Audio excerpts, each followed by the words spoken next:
హైదరాబాద్ పోలీసులు అప్రమత్తమయ్యారు.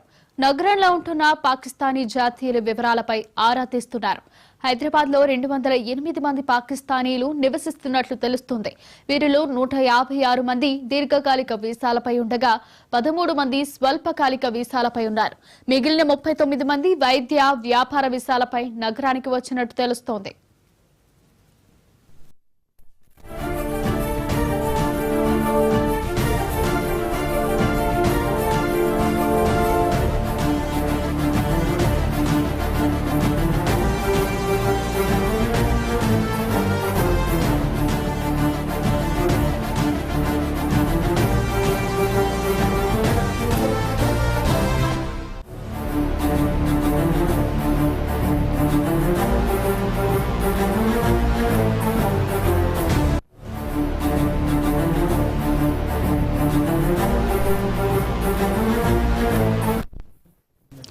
పహల్గామ్ ఉగ్రదాడి నేపథ్యంలో కేంద్ర ప్రభుత్వం దేశంలోని పాకిస్తాన్ వాసులను వెనక్కి వెళ్లాలని ఆదేశించింది. వైద్యం కోసం వచ్చిన వారికి ఏప్రిల్ 29 వరకు అవకాశం ఇచ్చింది. మిగతా వారికి ఈ నెల 27వ తేదీ వరకు ఛాన్స్ ఇచ్చింది. దీంతో స్పెషల్ బ్రాంచ్ పోలీసులు రంగంలోకి దిగారు.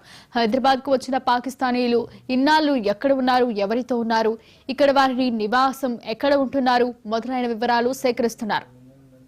ఇదే అంశంపై మరింత సమాచారాన్ని మా క్రైమ్ ఇన్ఛార్జ్ మధు అందిస్తారు. మధు, చెప్పండి. తెలంగాణలో ఎంతమంది పాకిస్తాన్ దేశానికి చెందినటువంటి వాళ్ళు ఉన్నారు, ఇవన్నీ కూడా ఇప్పుడు బయటికి రావాల్సినటువంటి విషయం.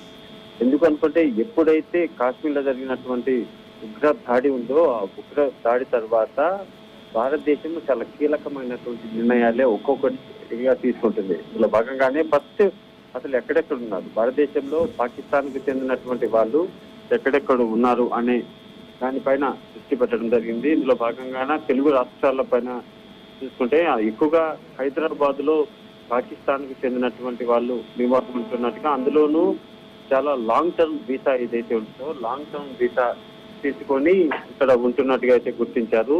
వారందరినీ కూడా ఐడెంటిఫై చేయడం జరిగింది. వెంటనే తక్షణమే అన్ని వదులుకొని ఇక్కడి నుంచి వెళ్ళిపోతే మర్యాదగా ఉంటుంది. అంటే పాకిస్తాన్ కి చెందినటువంటి వాళ్ళు మర్యాదగా పాకిస్తాన్ కి వెళ్ళిపోతే వెళ్ళనుకోండి. ఈ నెల 27వ తేదీలోపు విడిచి వెళ్ళాలి. ఈ నెల 30వ తేదీన 39వ తేదీ వరకు మాత్రమే వాఘా బోర్డర్ ఏదైతే ఉంటుందో అది ఓపెన్.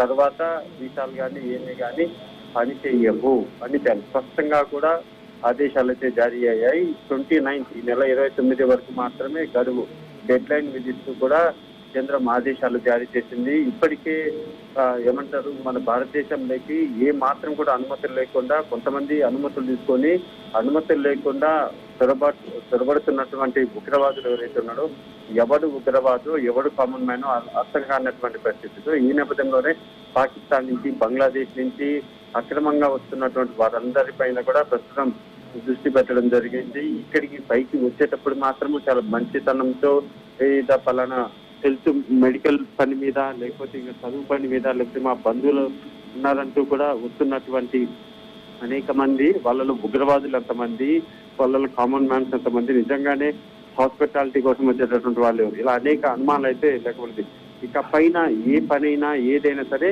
మీ మొత్తం మీ పనులన్నీ కూడా వెళ్ళి మీ దేశంలోనే చేసుకోండి.